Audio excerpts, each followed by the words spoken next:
Ida Greenspan est née Ida Fenster-Zaab en 1929 à Paris. Ses parents sont arrivés de Pologne 5 ans plus tôt. Son père est tailleur. Quand la guerre est déclarée, ils envoient Ida chez une nourrice dans un petit village des Deux-Sèvres, le Genelier. Ida fréquente l'école primaire, passe son certificat d'études et devient une véritable enfant du pays, adoptée par tous. Le 31 janvier 1944, 3 gendarmes français viennent l'arrêter sur ordre des Allemands. Ida est conduite à Niort, Paris, puis Drancy. Là, elle se lie d'amitié avec 2 jeunes filles et une dame d'une 60aine d'années qui, comme Ida, font partie du convoi du 10 février 1944 vers Auschwitz. Sa mère a été arrêtée lors de la rafle du Veldiv des 16 et 17 juillet 1942 et déportée tout de suite après. Ida ne sait pas ce qu'elle est devenue. Mais moi, je pensais que j'allais rejoindre ma mère, puisque l'arrestation de ma mère avait été quelque chose de tellement brutal, tellement... j'avais reçu... la lettre était revenue en disant « parti pour une destination inconnue ». C'était certainement la concierge qui avait écrit ça. Que n'avais pas eu de nouvelles. Mon frère m'avait donné très peu de nouvelles. Il m'avait dit qu'elle avait été déportée, puis on ne savait rien du tout, jamais aucune lettre. Elle avait écrit, comme beaucoup de personnes, elle avait griffouillé une petite lettre à Drancy que j'avais reçue là-bas. C'était pareil aussi. Ma mère m'écrivait « Je me suis fait prendre comme un petit oiseau en cage », a été écrit, et je pars pour une destination inconnue. Et alors à Drancy, je suis restée 1 semaine. Et puis un beau jour, j'ai été déportée le 10 février. Le 9 février, on a su qu'on était sur la liste des déportés, qu'on allait être déportés. Mais on nous a tout de suite dit qu'on allait rejoindre nos familles. Donc moi, je n'étais pas alarmée. Je me disais, bon, je vais rejoindre ma mère. Des bruits couraient, on allait dans des camps, on allait travailler on se doutait bien qu'on n'allait pas être choyés, mais enfin, moi je n'avais pas peur, j'attendais. Moi je croyais sincèrement, mais très sincèrement, que j'allais rejoindre ma mère. À telle enseigne que dans le wagon, dont je vous raconterai tout de suite le voyage, dans le wagon qui nous conduisait à Auschwitz, ce voyage qui a duré 3 jours et 3 nuits, je n'ai pas voulu entamer les vivres que m'avait donné ma nourrice. Il y avait du miel, il y avait des rillettes, il y avait, je me souviens plus très bien, des produits qui se conservaient. Mais quand nous sommes partis, on ne nous a rien distribué, mais moi je n'ai rien voulu ouvrir. J'étais certaine, mais absolument certaine, de rejoindre ma mère. Et je comprenais quand même que ma mère serait contente d'avoir quelque chose à manger, que ça devait pas être, qu'elle devait manquer de nourriture. Alors donc le 10 au matin, nous sommes partis. C'était un convoi de 1500, c'est un grand convoi, de 1500 hommes et femmes, dont 800 et quelques femmes. Et les autres étaient des enfants. Bon, il y avait des enfants et il y avait des hommes, et il y avait 800 femmes. 61 seulement ont été sélectionnées pour entrer dans le camp. Je suis descendue du wagon et j'ai commencé à courir pour aller au rassemblement. Et cette dame, et ça c'est le plus dur de tout,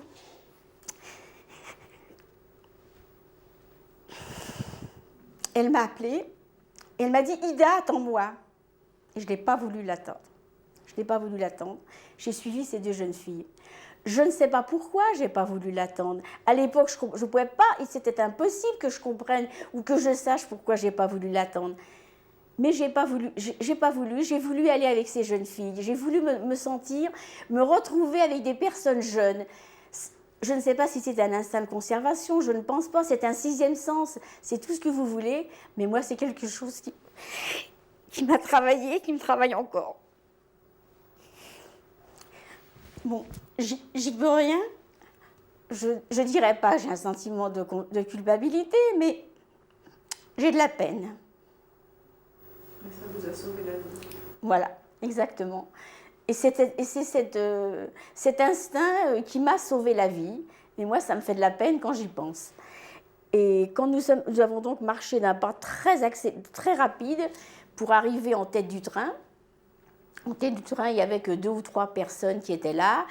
Il y avait un gradé, un SS qui était là et qui parlait un petit peu le français, qui nous a dit ceux qui peuvent marcher ici, ceux qui sont fatigués, montez dans les camions. Alors là, de toute façon, moi, je n'étais pas fatiguée. Hein. J'ai immédiatement compris, je ne sais pas comment, qu'il ne fallait pas être fatiguée. Bon, j'ai marché. Il aurait fallu marcher 10 km, j'aurais marché 10 km. On a marché jusqu'au camp de Birkenau. Et je dois vous dire qu'en route, enfin sur la route, le chemin était mais plus que sinistre. On avait l'impression d'être débarqué sur une autre planète. Les baraques étaient d'une pauvreté, d'une laideur. Et on apercevait quelques personnes à travers les carreaux. Il y avait quelques personnes aussi dans le camp qui étaient vêtues en pyjama rayé et d'une maigreur et d'un air triste. Ça nous a frappés. Alors de toute façon, quand on a vu ces premiers visages, on s'est rendu compte, on a été tout de suite pris d'une certaine anxiété. On s'est rendu compte que là où on allait, c'était pas la joie, parce que c'était pas un camp de travail où les gens vont, viennent, circulent. C'était d'une tristesse, une infinie tristesse. Il y avait en plus la neige. Alors nous sommes arrivés dans une baraque à Birkenau. Nous sommes arrivés dans une baraque où on nous a immédiatement fait déshabiller nus. Il y avait des SS, il y avait des hommes, il y avait des femmes SS.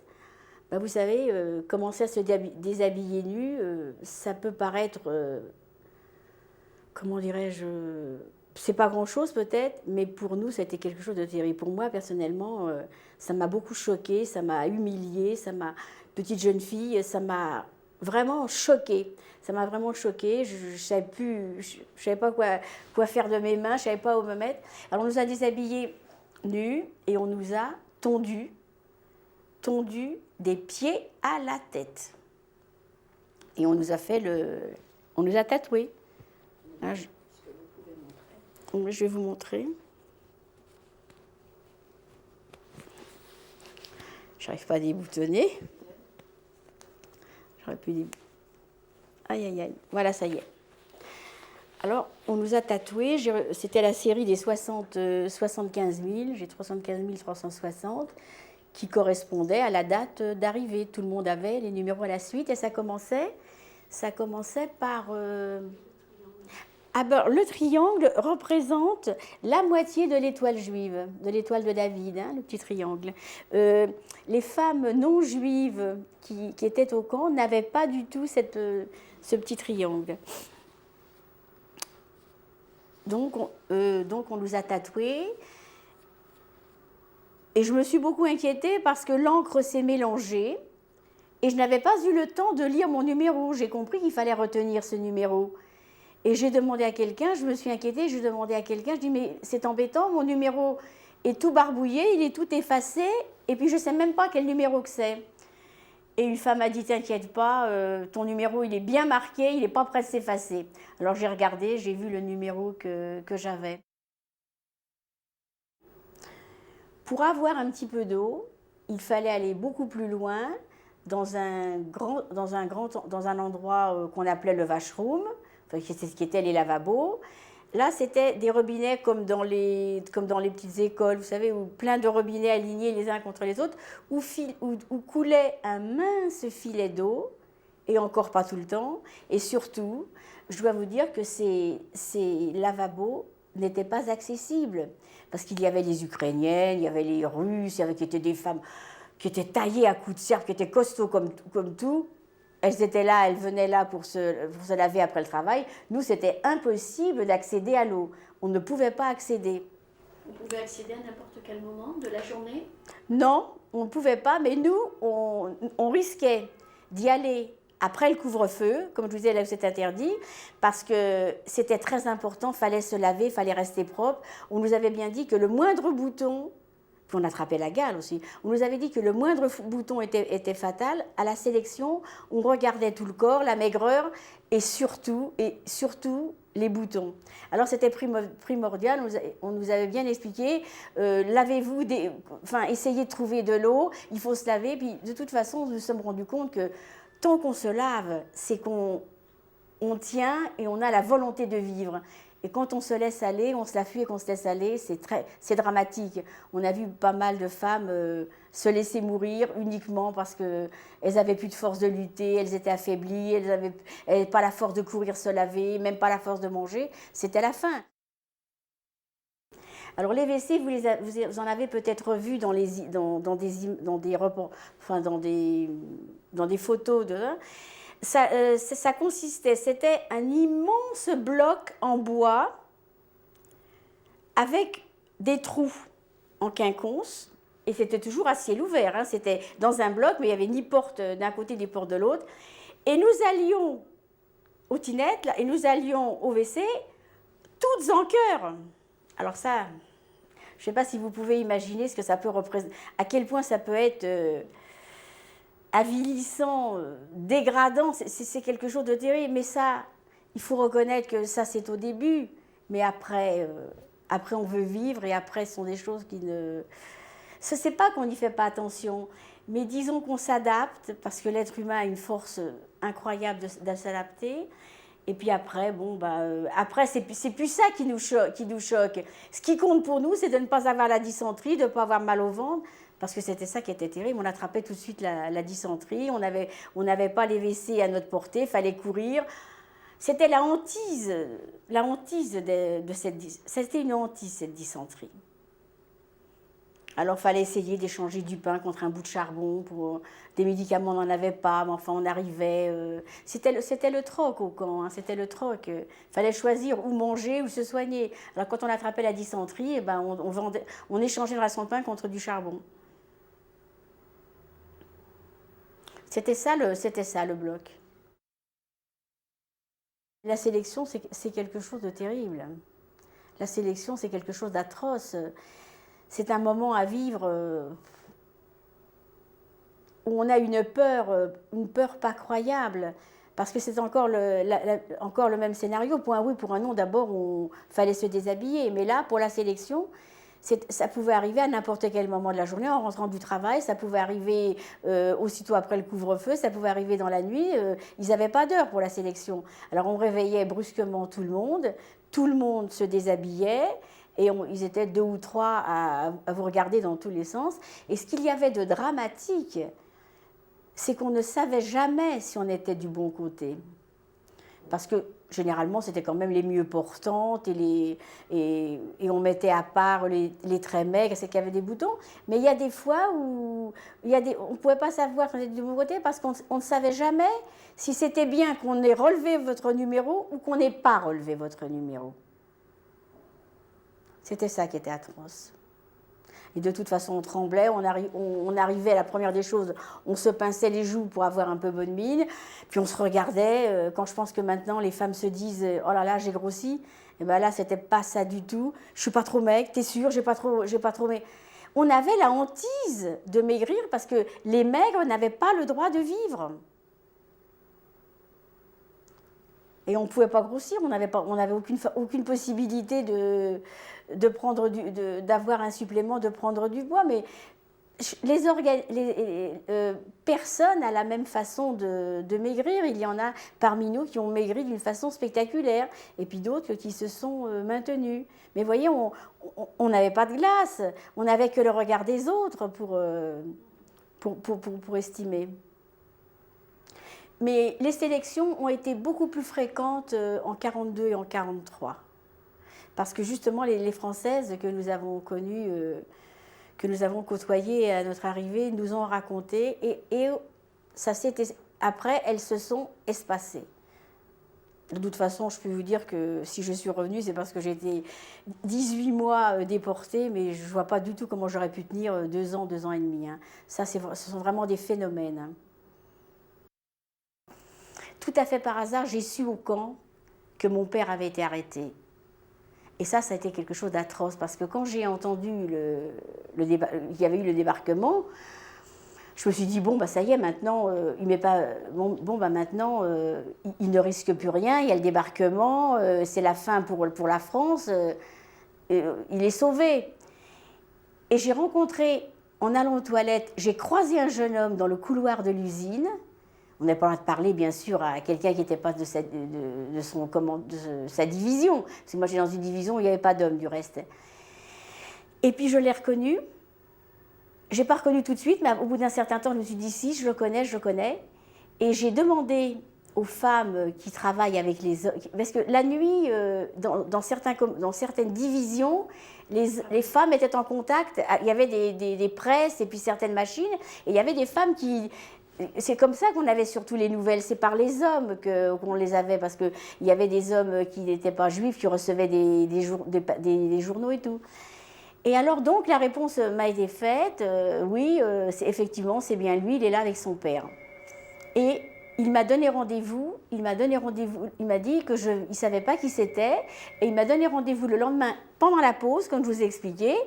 Je n'avais absolument pas le droit de quitter ma division. Mais pour aller voir un Français, on risque. Je suis donc allée dans sa division, et la première des choses qu'il m'a dit, « Oh, c'est toi, Ida, ton père te cherche. » Alors là, je peux vous dire que j'ai reçu la plus grande émotion, c'est que c'était quelque chose d'atroce. Parce que lui, mon père a été content après quand il a su qu'on m'avait trouvé, il me cherchait, mais moi je ne m'attendais pas du tout à ce qu'il soit dans le camp. Puis de savoir que j'étais à l'usine, dans un commando où je ne pouvais pas l'aider. Il y avait tout de même des commandos qui étaient un peu moins durs, on pouvait un petit peu grignoter, mais à l'usine, je ne pouvais rien pour lui. Ça a été quelque chose d'atroce. Et j'ai même correspondu avec lui, il m'a passé une lettre, et quand je suis revenue travailler, parce que vous parliez des meisters, quand je suis revenue travailler ce jour-là, j'ai explosé. Du reste, je n'ai pas pu lui parler à ce monsieur, j'ai pas pu lui parler. J'ai tellement pleuré, j'ai tellement été prise de spasme, c'était plus possible. C'était une catastrophe sans nom. Je suis revenue à mon travail et puis je ne pouvais pas m'arrêter de pleurer. Le meister est venu et il m'a dit mais qu'est-ce qui se passe il ne faut pas pleurer comme ça rouille le matériel. C'est vrai que nous n'avions pas le droit de pleurer parce que les larmes qui tombaient sur... moi, j'en pouvais plus et dans mon allemand, j'ai pu m'expliquer et je lui ai dit, et je viens d'apprendre que mon père est ici. Mon père a été arrêté, il est ici. Alors ce monsieur Sanson, ce civil, le directeur de l'usine qui surveillait tout, qui était dans une petite baraque en verre, il s'est levé, il est descendu, il est venu voir et il a dit qu'est-ce qui se passe ?